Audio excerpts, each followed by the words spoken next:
Bonjour, je suis Nanou, votre coach thérapeute de Créalma Coaching Harmonie.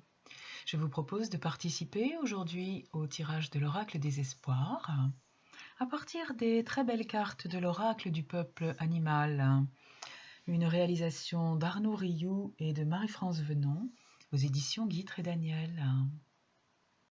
Pour vous centrer, fermez les yeux, inspirez profondément et soufflez par la bouche, lèvres à peine entr'ouvertes, doucement et longuement. Recommencez ceci 2 ou 3 fois. Inspire profond et lent, sans forcer. Expire très doux en soufflant par la bouche.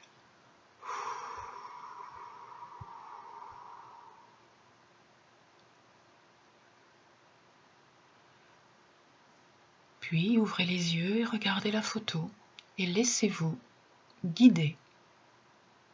L'une des 3 lettres, l'une des 3 cartes va vous attirer. Choisissez-la. Ne laissez pas intervenir votre mental. Ne réfléchissez pas. Laissez-vous guider.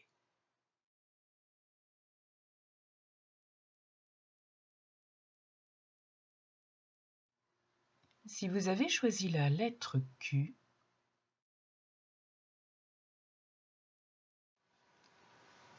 c'est l'abeille qui vous apporte votre message. Seul, tu vas plus vite. Ensemble, nous allons plus loin. La carte représente une ruche d'où sortent et où s'activent des abeilles. Certaines reviennent avec du pollen et rentrent dans la ruche. D'autres en sortent. Malgré l'agitation, l'ensemble du vol semble harmonieux, tranquille. Une abeille est au premier plan, elle regarde dans notre direction. Elle a du pollen sur ses pattes. L'abeille est probablement le plus beau symbole de l'intelligence collective, de la communication et de la structure sociale aboutie. Ensemble, les abeilles élaborent une société d'une intelligence remarquable. À plus de 50 000 individus sous le même toit, les abeilles sont capables de maintenir la ruche à une température douce, qu'elles réchauffent en hiver et refroidissent en été par le battement de leurs ailes. À l'intérieur de la ruche, plusieurs fonctions cohabitent. Ouvrière, architecte, nourrice, nettoyeuse, butineuse, gardienne, ventileuse. Chaque abeille exercera au fil de sa courte vie chacune de ces fonctions.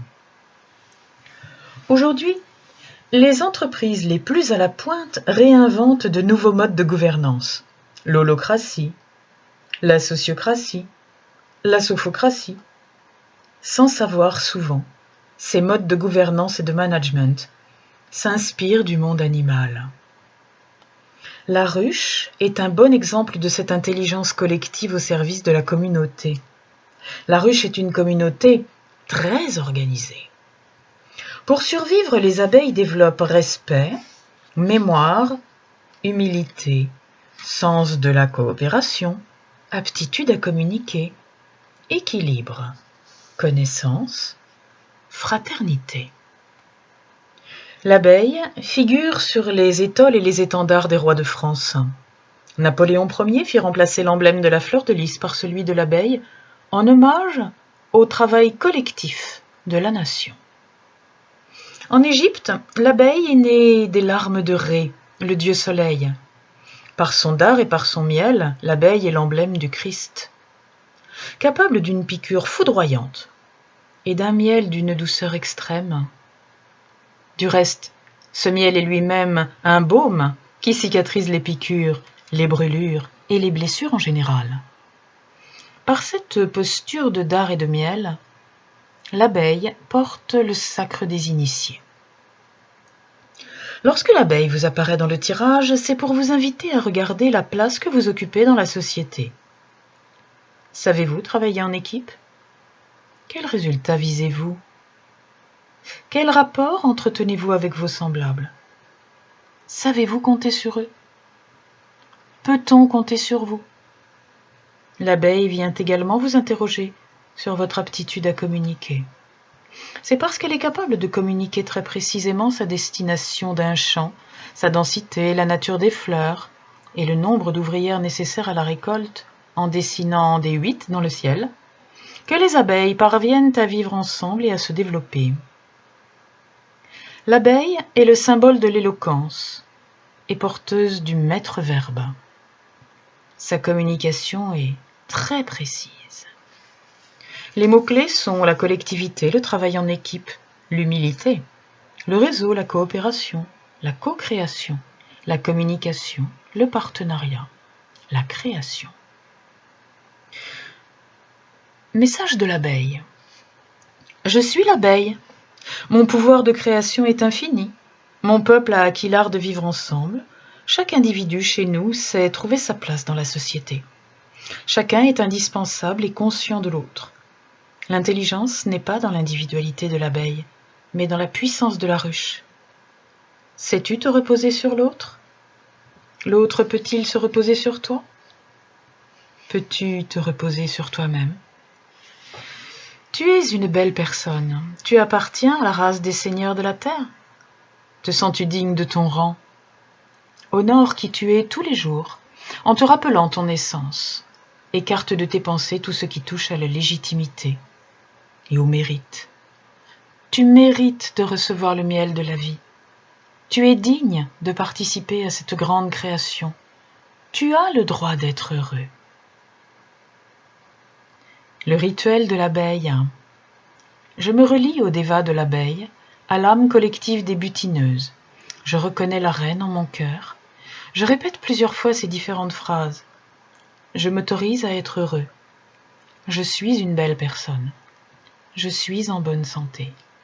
Et si je suis malade, je reconnais en moi les ressources pour me soigner et me rétablir. Je fais confiance à ma stabilité pour maintenir ma vie en cohérence. Je sais aligner mes actes et mes intentions. Je sais communiquer avec mon entourage. Je suis une personne fiable. On peut compter sur moi. Je sais poser mes limites. Je sais demander ce qui m'est nécessaire. Je sais trouver, dans le collectif, le réseau, les supports pour élaborer les projets qui me tiennent le plus à cœur. Je sais trouver les mots, le ton, les paroles pour me positionner dans la douceur, la construction et le respect. L'abeille fait partie de la famille de la communication. La qualité de nos relations dépend en grande partie de la qualité de notre communication. Savez-vous parler de vos besoins, vous positionner? Savez-vous demander, poser vos limites, rassembler? Savez-vous motiver vos enfants, vos partenaires, vos collaborateurs? Savez-vous parler en public? Négocier? Savez-vous comment sortir de votre comportement boudeur, manipulateur ou flou et développer une posture claire et constructive? C'est sur cette voie que les animaux de cette famille vont vous inspirer.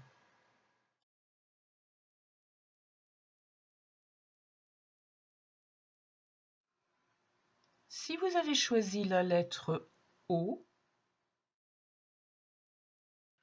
votre message vient de l'éléphant.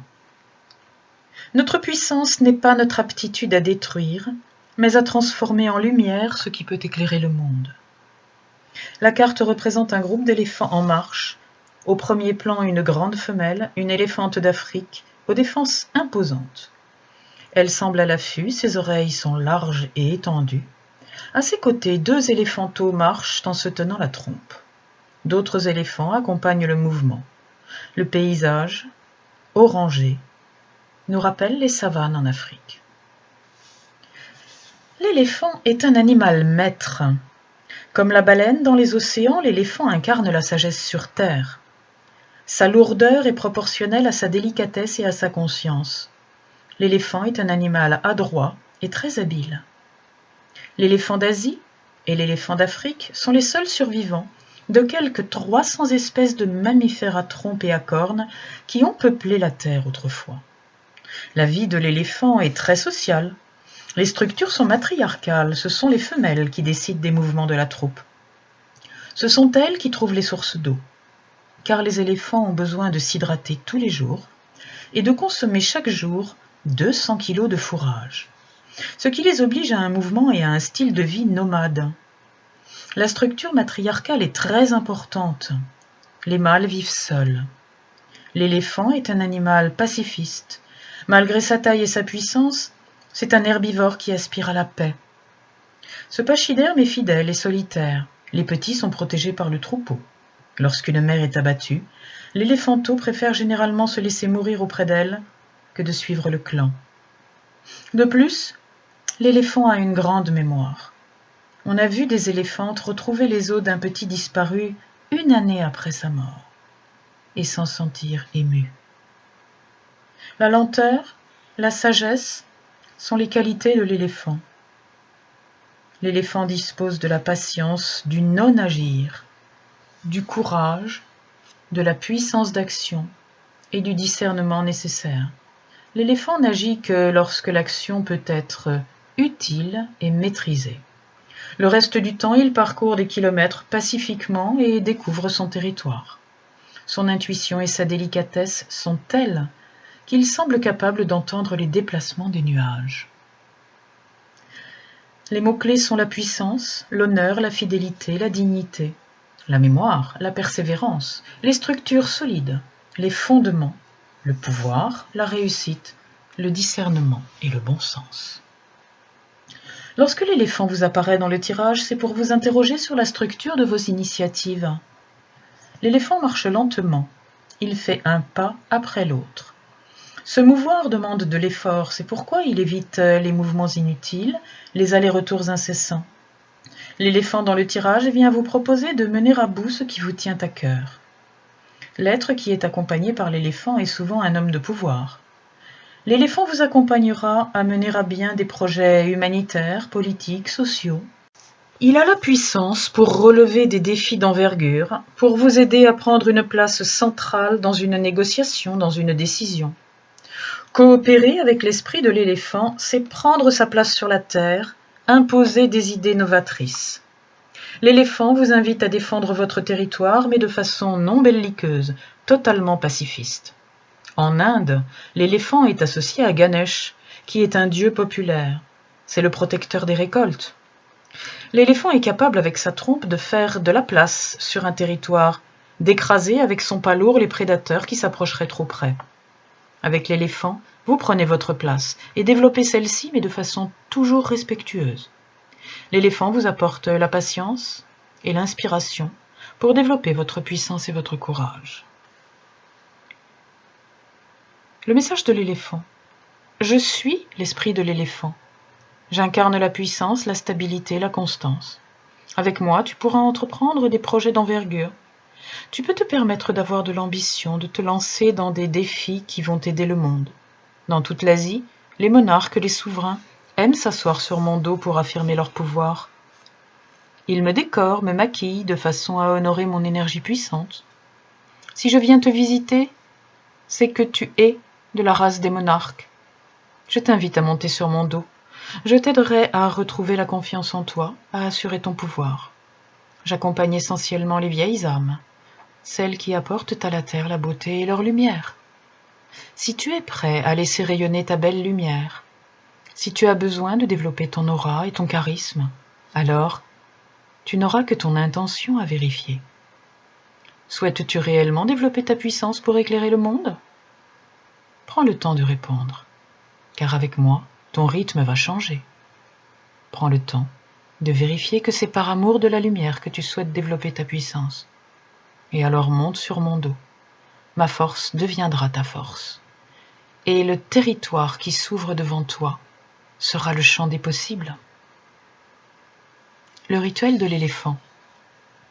Je rends hommage à l'éléphant. Je reconnais la puissance de l'ancêtre des animaux terrestres. Je me connecte au savoir de ta vieille âme. Je prends le temps de visualiser la rugosité de ta peau, la profondeur de ton regard et la lourdeur de ton pas. Je détaille chaque partie de ton corps dans mon esprit. Je ne vois aucune violence, aucune dureté, uniquement la puissance à l'état pur. Je prends le temps de laisser résonner la puissance de l'éléphant dans mon propre cœur. En imagination, je me vois monter sur le dos de l'éléphant. J'avance ainsi porté par le gardien du cœur.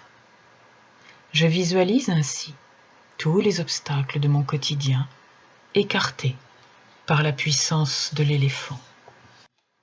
L'éléphant appartient à la famille de l'action. Il est un temps pour l'introspection, un temps pour la réflexion et la méditation, et un temps pour l'action. Lorsqu'un animal de la famille de l'action vous apparaît, c'est probablement qu'il est temps de poser un acte fort, de passer de la parole aux actes, de changer quelque chose. C'est peut-être le moment de rompre, d'investir, de vous engager, de transformer quelque chose. Quelle que soit la qualité de votre action, l'animal de cette famille vous accompagnera à trouver la posture juste dans l'action.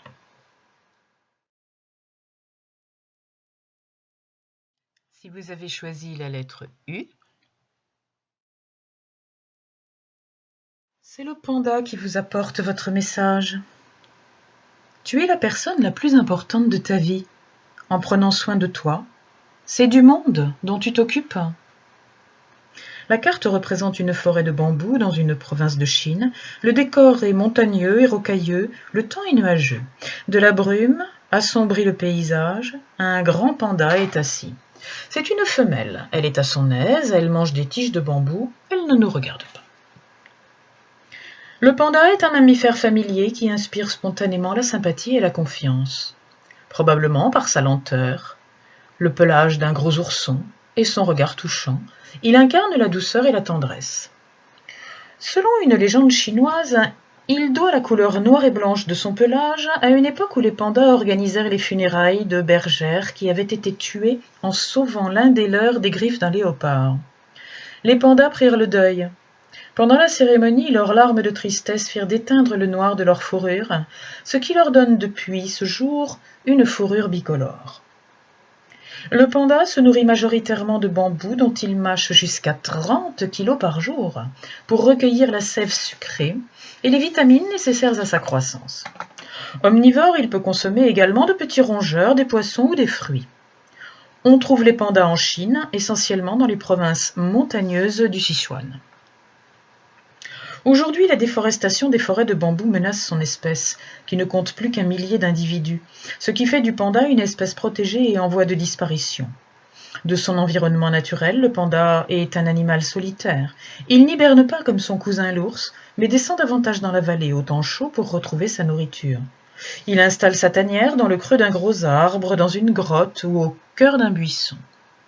En période de reproduction, les mâles se battent pour féconder les femelles. En revanche, ils ne resteront pas pour l'éducation des enfants, dont les femelles s'occuperont seules. Lorsqu'elles mettent bas de 2 ou plusieurs pandas, les femelles n'en conservent qu'un dont elles s'occuperont pendant 18 mois. Solitude, introspection, lenteur. Le panda vibre d'une vie intérieure qui semble aussi riche que mystérieuse. Lorsque le panda vous apparaît dans le tirage, c'est pour vous aider à développer l'introspection, le silence et l'écoute intérieure nécessaires à votre réalignement et à la réalisation de vos projets. En étant dans votre axe, à votre rythme et à l'écoute de vos besoins, il vous sera plus facile intuitivement de sentir ce qui est bon pour vous. Le panda vous invite à vous libérer du regard de l'autre. Le panda vous invite à ralentir votre rythme pour ressentir ce qui est bon pour vous, à écouter la vibration de votre corps physique, à développer de la douceur, de la sensualité, de la lenteur, pour mieux ressentir le lien qui vous unit à votre corps. En cela, cet animal doux et fort vous invite à vous occuper de vous, à prendre soin de vous, en vous considérant comme la personne la plus importante de votre vie. Il vous encourage à vous écouter, à ne pas agir sous la contrainte du regard de l'autre, à revenir à vos besoins fondamentaux. Le panda vient vous parler de votre territoire.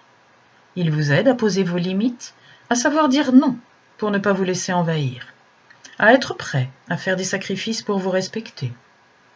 Le panda n'a pas besoin de lutter pour défendre son territoire, il accepte simplement la solitude.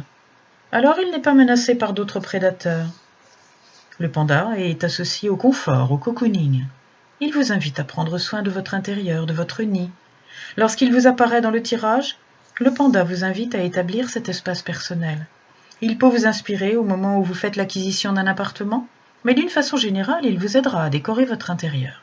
Cette aide se développe à toutes les frontières entre vous et les autres. Le panda vous aide à délimiter la frontière entre l'intime et le privé. Cette aptitude à poser vos limites peut vous aider dans vos relations entre votre vie professionnelle et votre vie privée, la façon dont vous recevez chez vous vos amis, votre famille, et la façon dont vous préservez votre espace. Le panda incarne la précieuse force tranquille. Avec le panda comme totem, vous n'aurez pas d'effort à faire pour développer votre charisme et votre leadership naturel. Les mots-clés sont la sagesse, l'introspection, le silence, la méditation, la lenteur, la solitude, le confort, le luxe, l'équilibre, l'intériorité, les frontières et l'habitat. Le message du panda. Je suis le panda. J'attendris les enfants et le cœur des adultes. Chacun aime m'avoir près de lui. Mon image illustre les cartes, les dessins, les jouets. Je porte bonheur, j'apporte le réconfort et la sécurité du cœur. Lorsque je m'approche de toi, c'est que tu m'as touché par la beauté de ton être. Ce n'est pas l'image en toi qui m'attire. Je n'ai que faire de tes représentations, de tes apparats, de tes fonctions ou de tout ce qui concerne ton image. Ce qui me touche en toi, c'est la beauté de ton cœur et la grandeur de ton âme. Si je me présente à toi, c'est pour t'accompagner à révéler au monde cette beauté, à te faire confiance, à te libérer des apparences pour laisser vibrer autour de toi ce que le monde attend. Je vais t'aider à laisser rayonner ton cœur. Le rituel du panda. Je me relie au déva des pandas. Je me laisse toucher par la tendresse, la lenteur, je n'ai rien à prouver. Je suis bien dans mon espace personnel, je développe l'intimité. Je prends quelques minutes pour habiter cet espace, pour me relier à l'esprit du panda. Je ferme les yeux. Je mets de la conscience dans mes muscles, dans mes os, dans mes ligaments. Je pose ma conscience dans mon bassin. Je suis attentif à toutes les sensations dans mon corps. Je ralentis mon rythme. Je me mets en mouvement lentement. Je réalise des mouvements en pleine conscience. Je m'accroupis. Je me balance d'un pied sur l'autre, en avant, en arrière. Je roule sur mes fesses. Je suis attentif à toutes les sensations de mon corps. Je réalise comme une danse, une chorégraphie lente et puissante. Je sens la présence dans chaque mouvement. Je sens l'énergie du panda dans mon cœur. Je sens dans mon espace. Je suis libre. Je suis vivant. J'aime. Le panda appartient à la famille de l'introspection. Lorsque vous tirez une carte de cette famille, c'est qu'un animal vient vous encourager à ne pas vous précipiter à agir, mais davantage à plonger en vous, pour découvrir votre personnalité, le sens d'un obstacle ou d'une situation. Les animaux d'introspection vous aident à mieux vous connaître, mieux vous comprendre et mieux vous aimer dans votre développement personnel. Merci d'avoir suivi ce nouveau tirage de l'Oracle des Espoirs sur la page Créalma Coaching Harmonie. Merci de votre fidélité. À très bientôt.